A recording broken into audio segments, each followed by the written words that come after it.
Hey,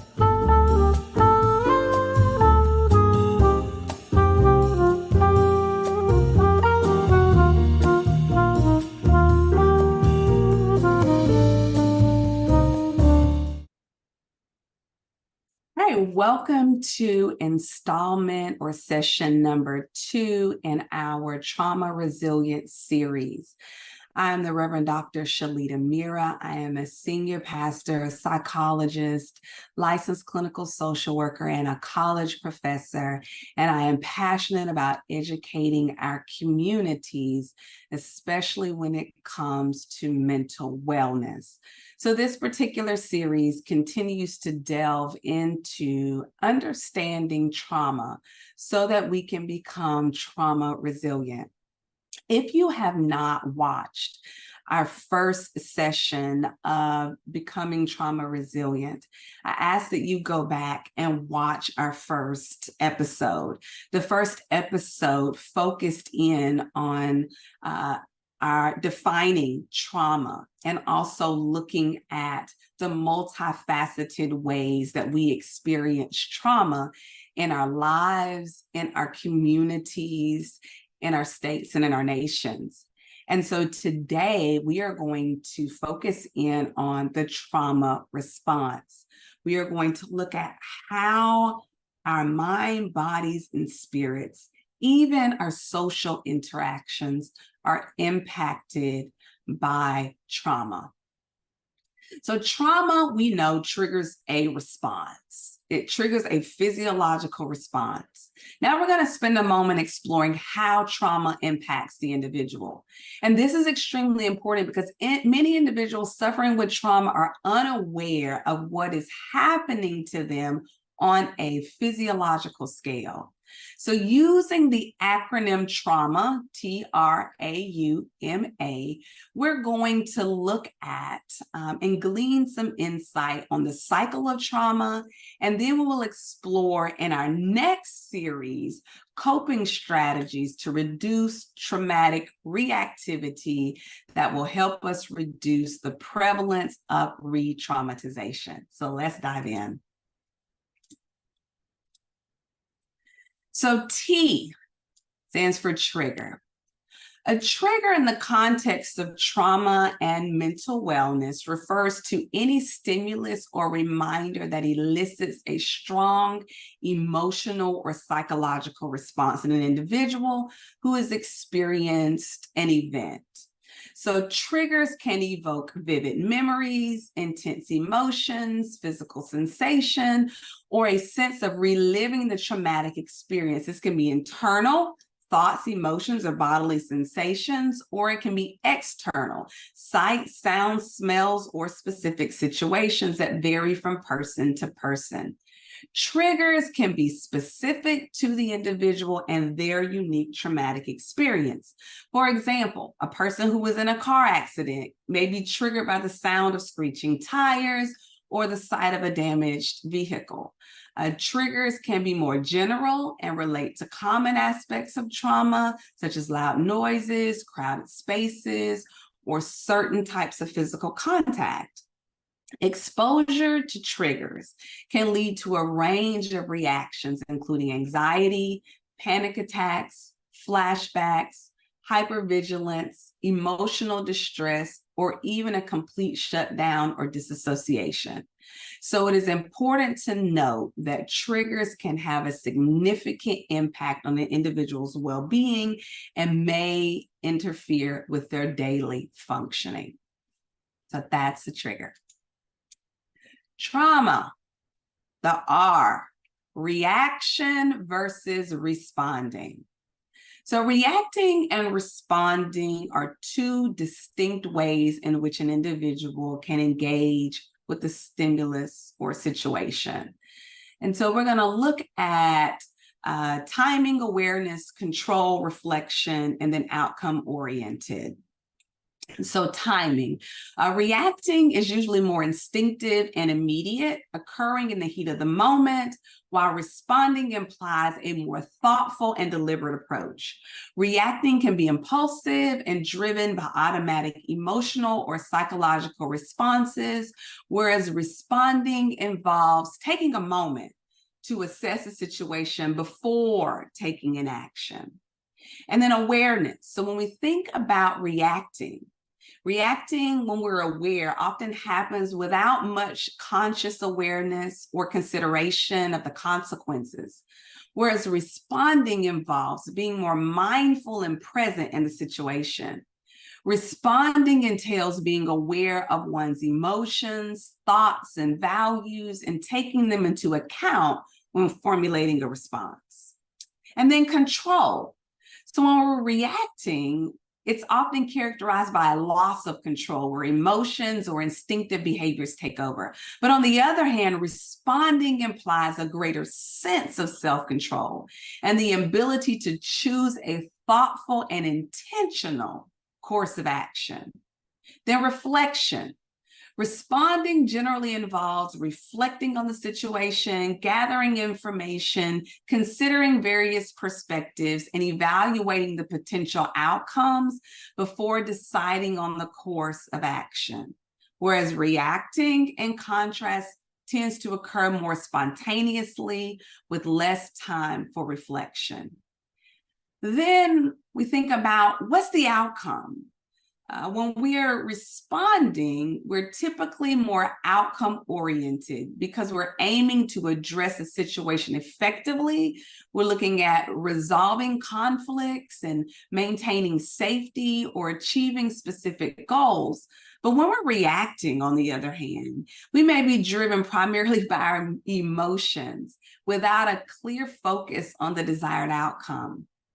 So reacting can be instinctive and help protect us in emergencies, but responding allows for more thoughtful consideration and conscious decision-making. It helps us to develop self-awareness and emotional self-regulation skills when we're responding. And this can help us navigate between reacting and responding more effectively, depending on the circumstances. Now, there is a time and a place to react and a time and a place to respond. But do note that there is a difference, especially when the autonomic nervous system is triggered. We tend to react. So we have to pull ourselves in this space so that we can respond. All right, the A is all about arousal. So exposure to triggers can lead to, and we've already discussed this, a range of reactions when we're aroused, right? So panic attacks, anxiety flashbacks, hypervigilance, emotional distress, or even a complete shutdown or disassociation. So it's important to note that triggers can have a significant impact on an individual's well-being and may interfere with their daily functioning. And this can be psychological, or we have these autonomic behaviors. And so this is where we kind of get into this autonomic behavioral response, for example, when we're pulled over by law enforcement and we begin to have this autonomic response because we're aroused, and our fight, flight, or freeze response, which we'll discuss a little more in depth here in a moment, it's aroused. So now we're in crisis mode. And this autonomic response is shaking. It may be profuse sweating or stuttering or flighty thoughts. It's important to know that this does not happen because you feel guilty, but there is this space where this vicarious or secondary trauma, what you've been exposed to, how you think the scenario was going to play out in your head based on what you've experienced in the past, it shapes and distorts how you see or perceive your safety in the moment.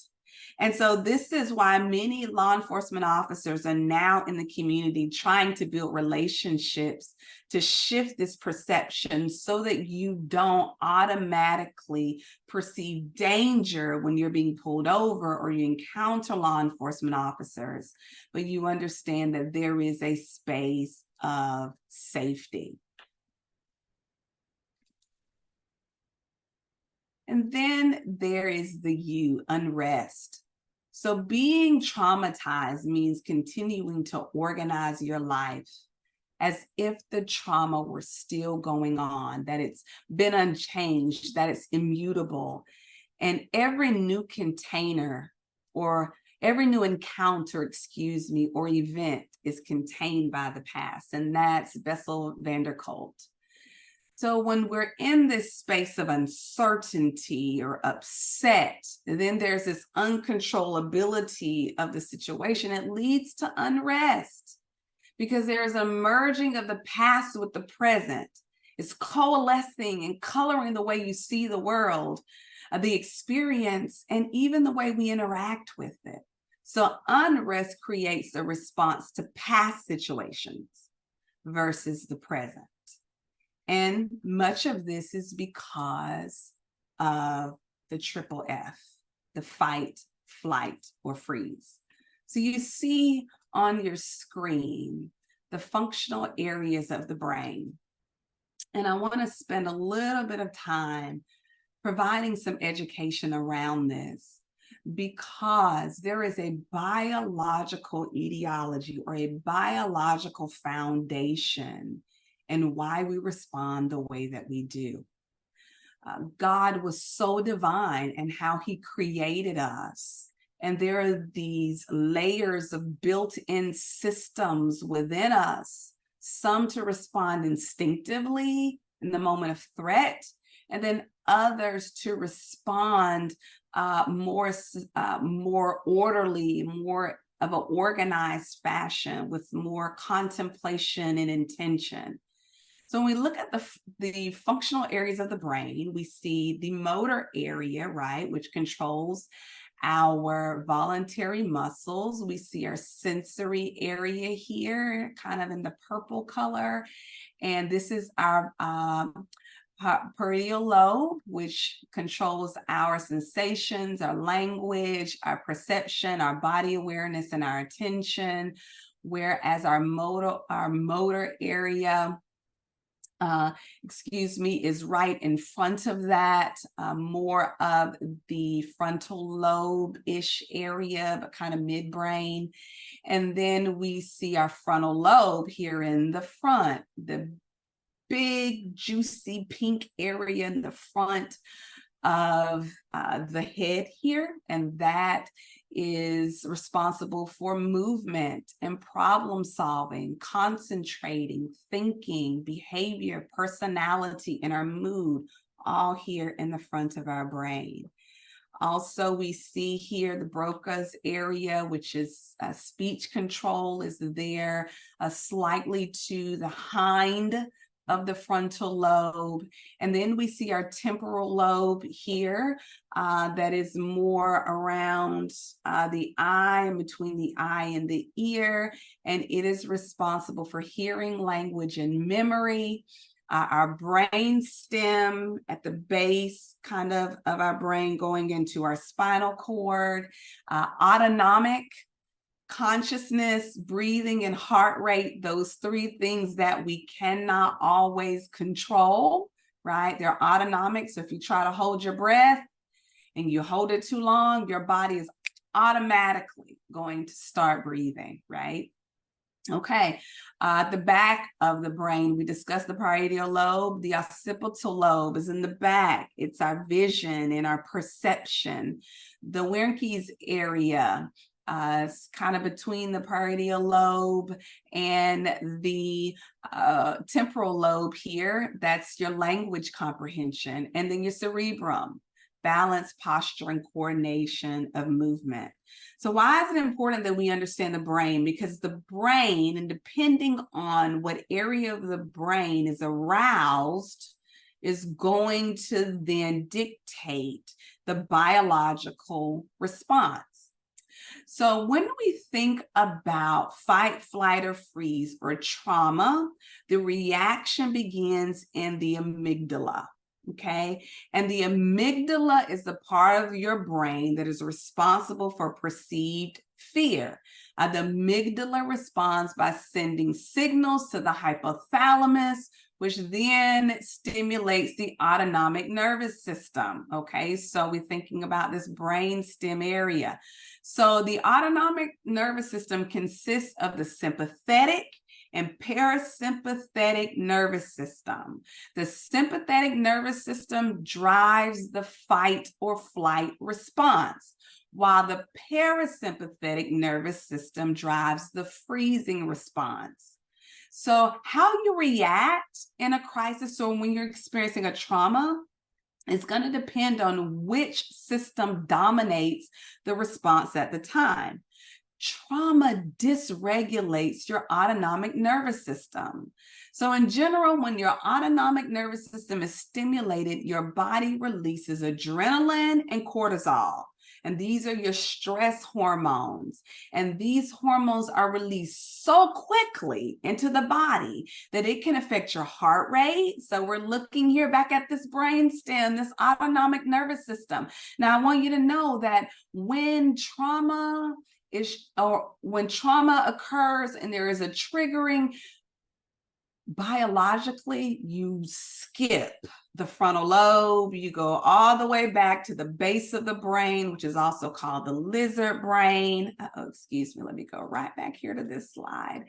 And everything is happening automatically, autonomically, without any problem solving, thinking, intention. Our mood changes, our behavior changes because you're not in the frontal lobe. You're triggered. You're all the way in the autonomic nervous system, brain stem, lizard brain, lower level thinking, right?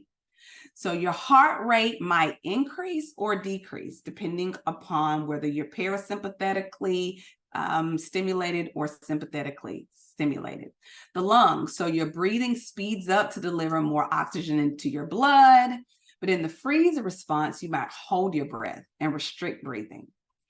Eyes, your peripheral vision increases so that you can notice the surrounding. Your pupils dilate to let more light in, which helps you see better. Your ears perk up and your hearing becomes sharper. Your blood thickens, which increases clotting factors, and this prepares your body for injury.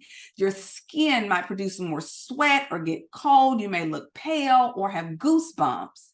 And then your hands and your feet, as blood flow increases to your major muscles, your hands and feet might get cold.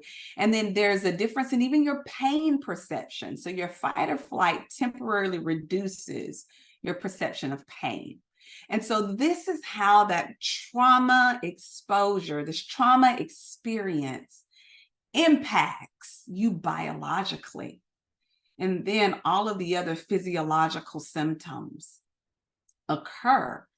So this is just a brief kind of overview of the fight, flight, or freeze and how it happens, which is why some of these responses, you're like, when I'm being followed and I'm pulled over by law enforcement, or I'm in a situation where I perceive fear or that there's a threat, so I have fear, I can't control my sweating. I can't control my shaking. I can't control the stuttering. I can't control it because you're triggered.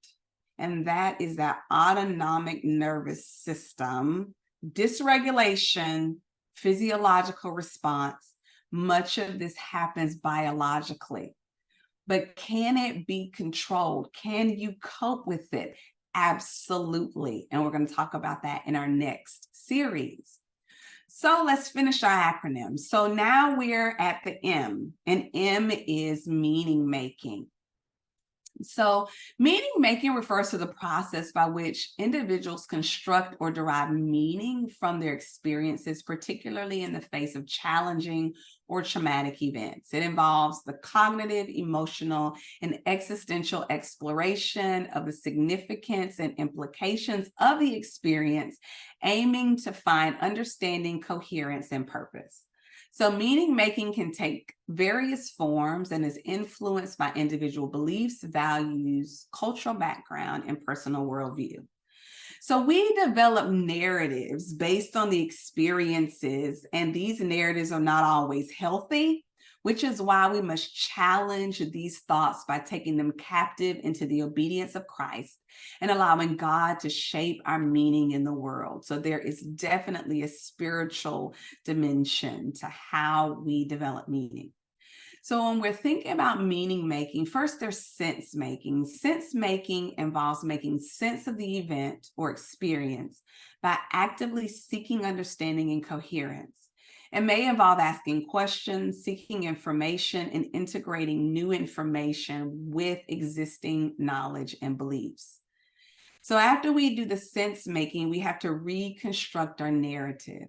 So individuals often construct a narrative or story around their experiences as a way to give them structure and meaning. This involves creating a cohesive and meaningful account of the event, highlighting its significance and impact on their lives. And then once we reconstruct that narrative, we have to find purpose. So meaning making often involves searching for or assigning a sense of purpose or significance to the experience. This can involve identifying personal growth, learning opportunities, or a larger meaning within the context of one's own beliefs or values. And then connecting with others. So meaning making is about connecting with others, share our experience, share our emotions and thoughts with trusted individuals or support networks. This can help us challenge those negative thoughts or those negative narratives that we developed by engaging in discussions and seeking empathy and receiving validations from others. This can help us make sense of our experiences and find shared meaning. This is why therapy is important. Connecting with your spiritual leaders is important. Connecting in our community through dialogue is important. Connecting with other medical professionals, connecting with our schools, right? Being a part of this various systems, because the ultimate goal is transcendence. Some individuals may engage in existential or spiritual reflection to make meaning. This may involve contemplating questions about the nature of life, the existence of a higher power, or ultimately the purpose of our suffering. And then avoidance versus acceptance. And this is the A of our trauma, right? And so avoidance refers to a behavioral or psychological strategy that aims to evade or escape from a situation, thought, or emotion that is perceived as unpleasant, threatening, or overwhelming. It involves actively trying to distance oneself from the source of discomfort or distress. So individuals typically are either going to avoid or, based on their meaning making, they may get to the space of acceptance. So acceptance, on the other hand, involves acknowledging and embracing the reality of a situation, including its associated thoughts, emotions, and sensations, without trying to change or escape from them. It entails an attitude of openness, non-judgment, and willingness to experience and explore what is present. So based on meaning, right, we make decisions about what we will avoid and what we will accept. Behavioral avoidance happens all the time, and this involves avoiding those specific situations, people, places, or activities that may re-trigger our distress or remind us of individuals in this challenging experience. It can include physical avoidance or engaging in behaviors aimed at distracting us from this discomfort.